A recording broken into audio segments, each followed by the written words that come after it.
Sacred wounds. The silence on Helios Station was deafening. Captain Zara Voss moved through the twisted corridors with practiced caution, her plasma rifle sweeping left and right as she navigated the debris. 3 days had passed since the ceasefire, but the acrid smell of burnt metal and ozone still hung heavy in the recycled air.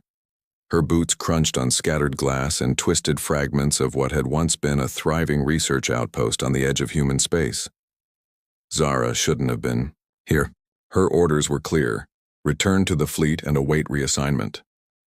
The war with the Nexari Empire was over, at least officially. But something had drawn her back to this place, some nagging feeling that wouldn't let her rest. Perhaps it was the reports of missing personnel, or maybe it was the strange energy readings her ship's sensors had detected during her departure.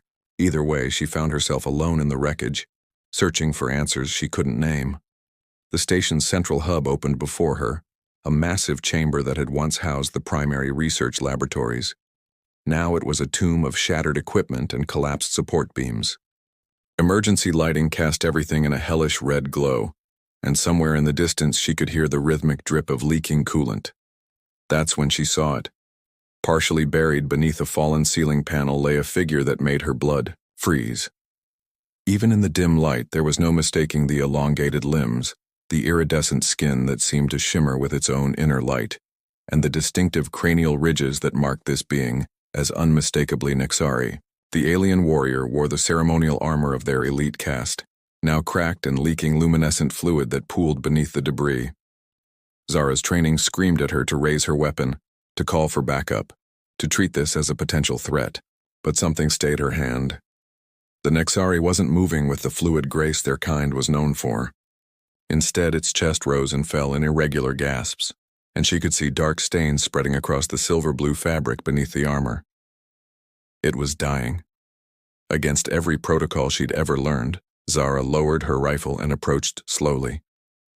The Nexari's eyes, large and opalescent like polished pearls, tracked her movement. There was intelligence there, and something else. Fear, perhaps, though not the kind she'd expected. "You're injured," Zara said, her voice echoing strangely in the damaged chamber. She wasn't sure why she spoke. The translation programs had been shut down with the war's end, and she doubted this warrior would understand her anyway. To her surprise, the Nexari's lips moved and words emerged in accented but clear standard. "Human," it whispered, the voice carrying an odd harmonic quality that made her skin tingle. "You must not approach. You must not touch." Zara paused, one hand already reaching for her medical kit. "I'm not going to hurt you. You're bleeding internally. I can help." The Nexari's eyes widened, and it tried to push itself away from her, causing fresh fluid to seep from its wounds. "No," it gasped. "Forbidden. You do not understand what you risk." "I understand you're going to die if I don't treat those injuries," Zara replied, kneeling just out of arm's reach. "Look, the war's over. Whatever happened between our people, it doesn't have to continue here." The alien warrior studied her with those strange, beautiful eyes. "I am Keth Mordain of the Stellar Sovereignty, keeper of the Third Sacred Trust." The formal introduction was spoken with obvious effort. "And you are?" "Captain Zara Voss, human, Colonial Navy." She set her medical kit down between them. "And I'm trying to save your life, Keth Mordain." Keth's breathing grew more labored. "You cannot. Our laws forbid it. No human hand may touch Nexari flesh. The consequences would be catastrophic." Zara frowned. "Catastrophic how? Some kind of biological incompatibility?" "No." Keth's voice was barely above a whisper now. "Spiritual. To touch a Nexari in such a state would create a bond, a joining of essences that cannot be broken. Your people call it soul bonding in your crude translation matrices.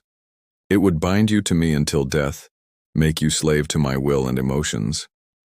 The words hung in the air between them like a challenge. Zara had heard rumors of such things during the war, tales of captured humans who had been somehow changed by prolonged contact with Nexari prisoners. Command had dismissed them as propaganda or battlefield hallucinations, but looking at Keth's terrified expression, she wondered if there might be truth to the stories. "So if I help you, I become your slave?" Zara asked. Keth closed its eyes. "The old texts are unclear. Perhaps slave, perhaps something else. The risk is too great. Let me die with honor intact." Zara sat back on her heels, studying the injured alien. Everything about this situation violated her training, her orders, and probably several interstellar treaties. But she found herself thinking about the stories her grandmother used to tell. Ancient Earth legends about creatures who could only be helped at great personal cost and the heroes who chose compassion over safety. "What if I don't touch you?"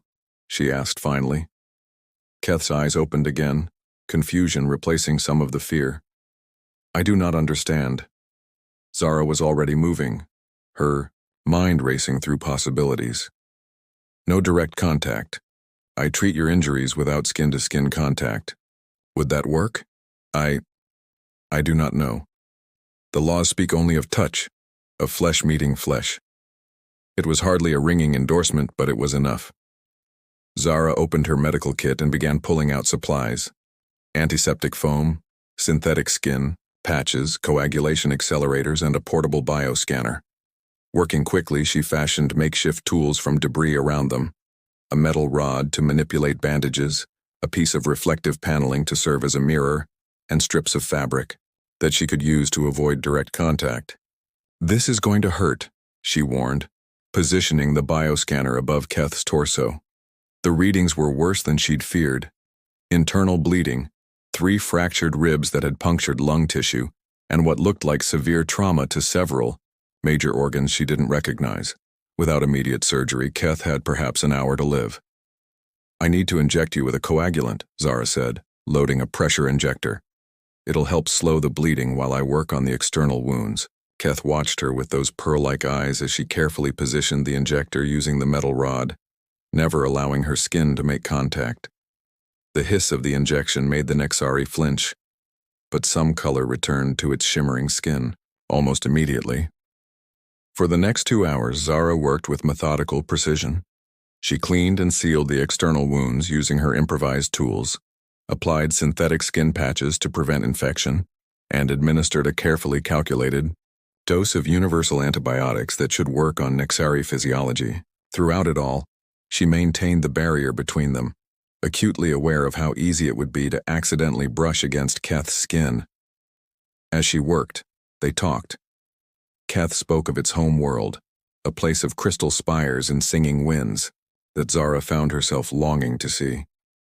In return, she described Earth's oceans and the way sunlight looked filtered through water. They discovered shared concepts: honor, duty, the weight of loss. Keth had fought in the war not from hatred, but from obligation to its clan. Zara had enlisted not for glory, but to protect the colonies where her family lived. "Why do this?" Keth asked as Zara finished applying the last bandage. "Your people and mine have spilled much blood. I am your enemy." Zara paused, considering the question. The honest answer was complicated, a mixture of curiosity, compassion, and something she couldn't quite name. "Maybe because the war's over," she said finally. "Maybe because you needed help and I could give it. Does it matter?" Keth was quiet for a long moment. "Among my people, such actions would be sung of for generations. You have shown honor that shames my own." "You're not exactly without honor yourself," Zara pointed out. "You could have ordered me to help you, used whatever authority you have. Instead, you were willing to die to protect me from this soul bond thing." "The bond is not death," Keth said quietly. "Death would be simpler." There was something in the alien's tone that made Zara look up from her equipment. "What aren't you telling me?" Keth's opalescent eyes met hers and she saw fear there again, but not the same fear as before. This was deeper, more personal.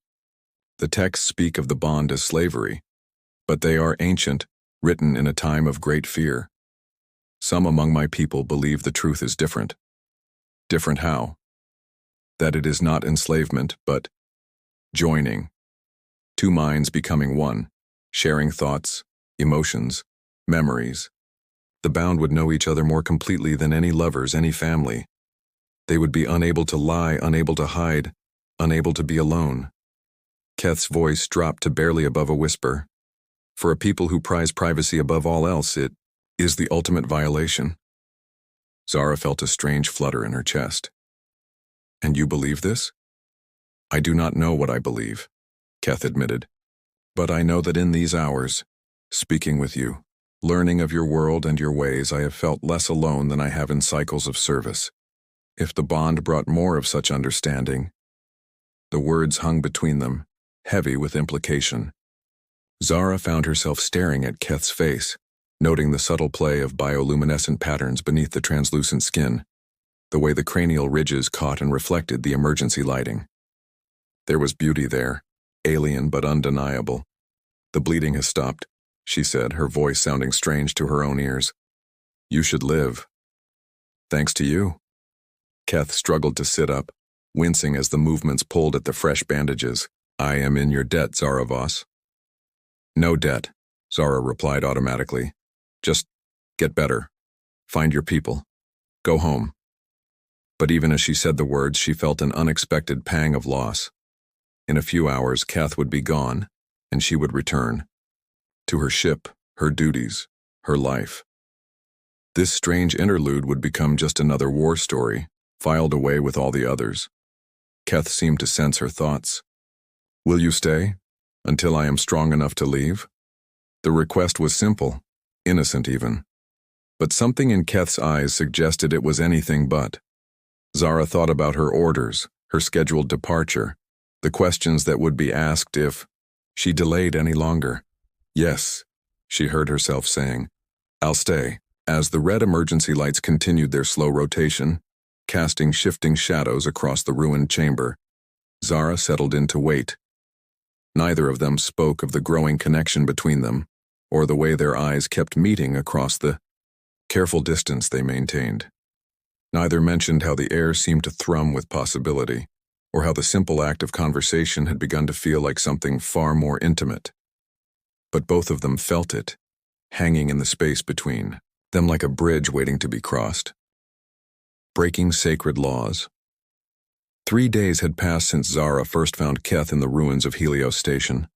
3 days of careful conversation, shared meals eaten from opposite sides of makeshift barriers, and nights spent watching over each other, from a distance that felt both necessary and increasingly unbearable.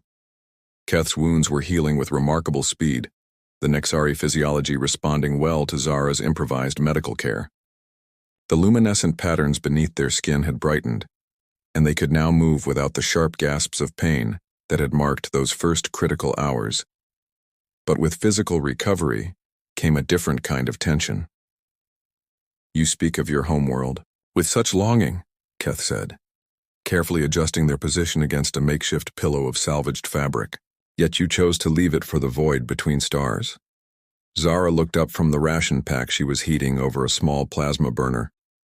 Someone has to explore the frontier. Someone has to stand between the colonies and whatever's out there in the dark. She paused, considering her words. Though I'm starting to think what's out there isn't always dark.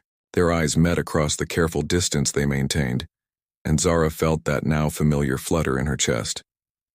Over the past 3 days, she had learned more about Keth than she knew about most of her fellow officers. The Nexari spoke of their culture with poetry that made her heart ache. Crystal cities that sang in harmony with stellar winds, gardens where light itself was cultivated like flowers, ceremonies where entire populations would stand in perfect silence to honor the memory of stars. But there were darker truths too. Keth spoke of the rigid caste system that governed Nexari society, of the fear that drove their people to maintain absolute emotional distance from one another. The soul bond wasn't just forbidden with humans, it was impossible between Nexari, their minds naturally shielded from such intimate connection. The fear of losing that precious isolation had driven them to war when they first encountered humans, whose more open psychic signatures had seemed like an invasion waiting to happen. I have been thinking, Keith said, their harmonic voice carrying a note of uncertainty that Zara had learned to recognize. About what you said regarding the war's end. Among my people, There are those who believe it should not have ended as it did. A chill ran down Zara's spine. What do you mean? Hardliners. Those who see any contact with humans as contamination. They would not approve of my survival, let alone. Keth gestured vaguely at the space between them. This. Before Zara could respond, a sound echoed through the station's corridors, the distinctive whine of military transport engines. Her blood turned to ice as she recognized the pattern. Human colonial navy, but not just any ship. The harmonic signature was that of a heavy cruiser, probably carrying a full boarding party.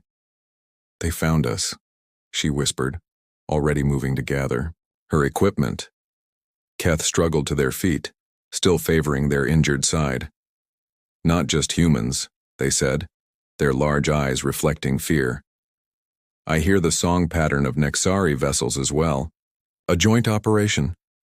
The implications hit Zara like a physical blow. If both navies were here, it meant someone had tracked her unauthorized presence on the station. Worse, if they found her with Keth, both of them would face charges that could mean execution. Her for harboring an enemy combatant, Keth for contamination and potential espionage. There's a maintenance shaft that leads to the lower levels, Zara said, shouldering her pack. We can... No. Keth's voice carried a note of finality that stopped her cold. I will not allow you to compound your crimes for my sake. Leave me. Here. Tell them you were conducting a standard salvage operation and found me dying. Your honor will be preserved. Zara stared at them in disbelief. Are you insane? They'll execute you for being here. Both our peoples are looking for an excuse to restart hostilities.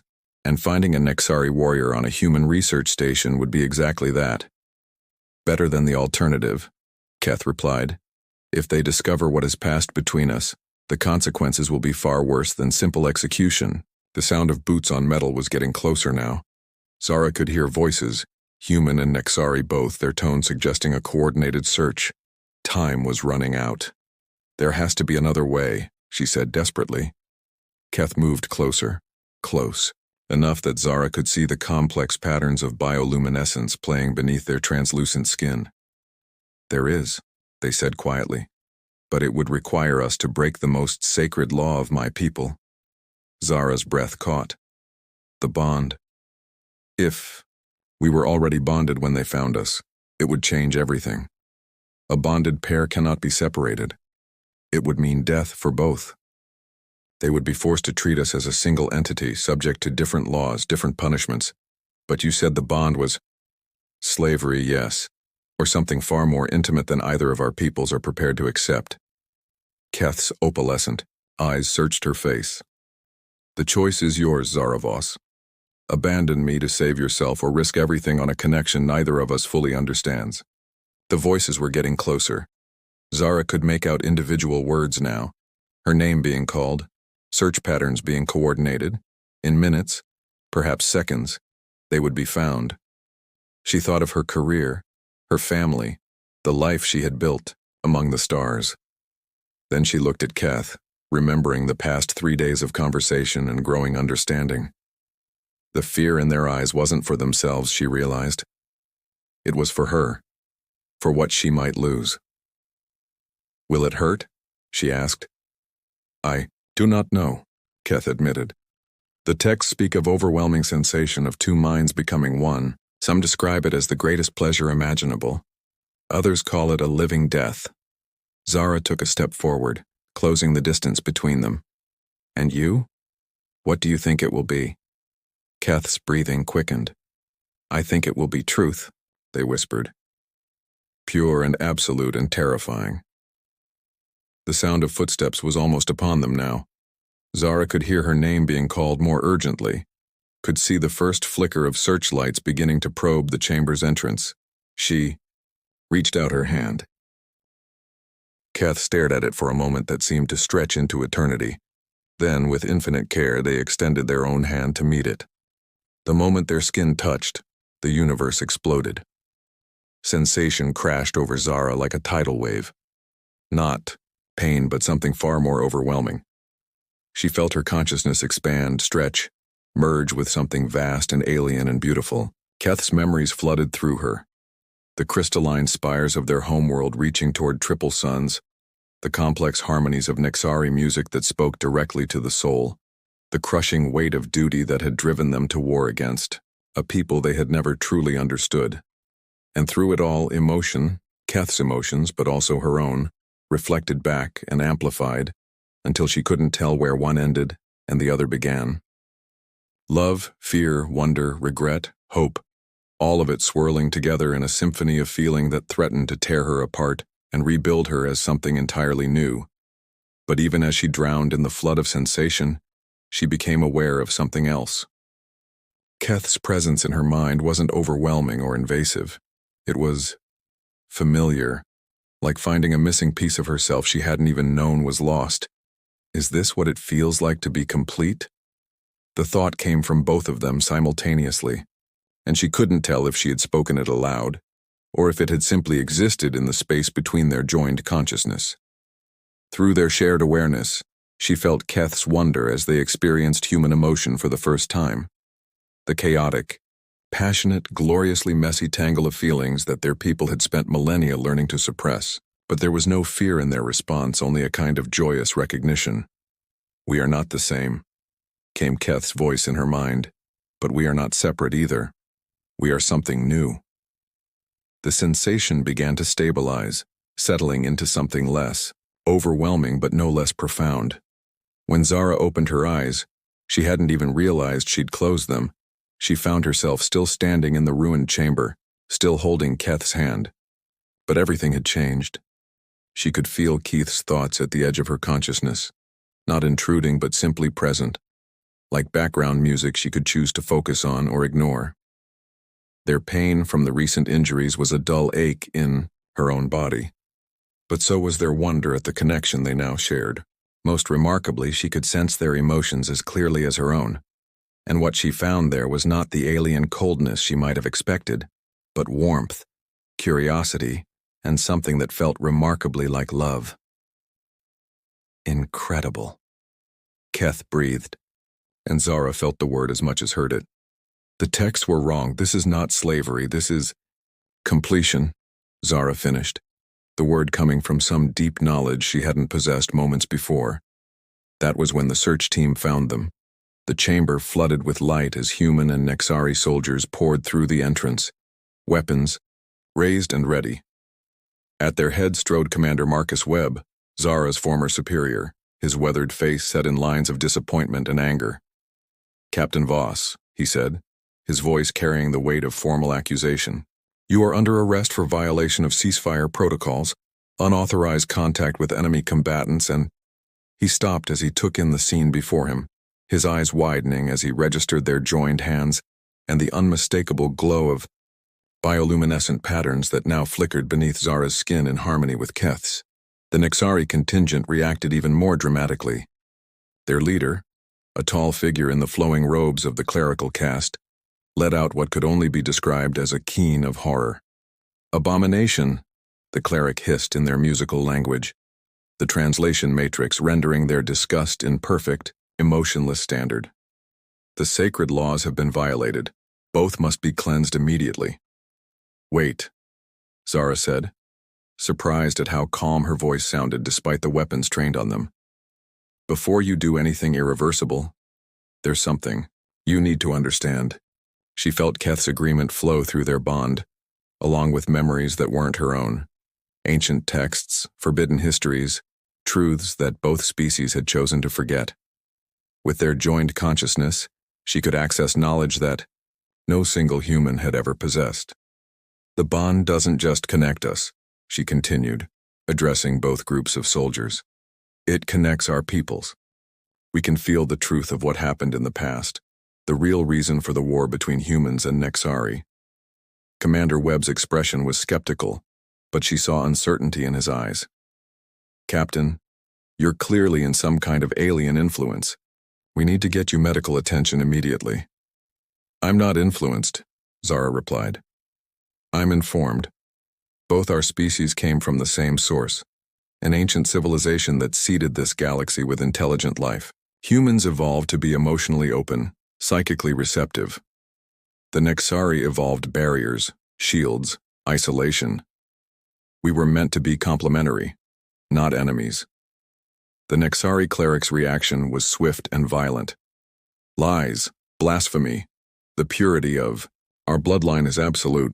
But even as the cleric spoke, some of the Nexari soldiers were looking uncertain.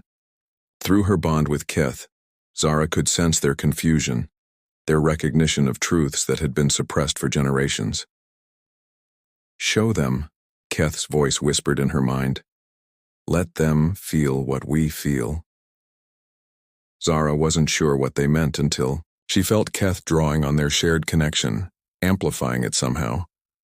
The glow beneath their skin intensified, and suddenly the chamber was filled with something that transcended simple light. It was memory made manifest, truth given form. Images flickered in the air around them, visions of the ancient civilization that had been both human and Nexari ancestor.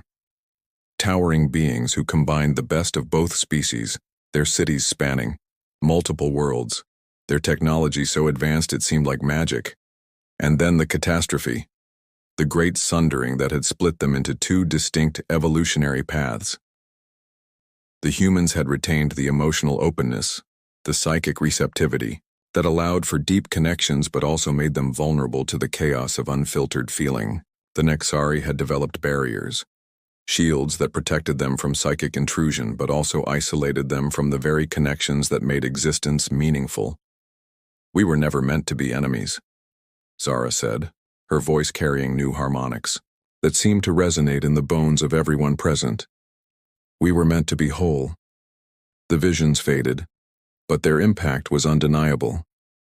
Several of the soldiers on both sides had lowered their weapons, their faces showing wonder rather than suspicion. Even Commander Webb looked shaken. The Nexari cleric, however, was unmoved. Illusions, they snarled. Contamination speaks with honeyed words.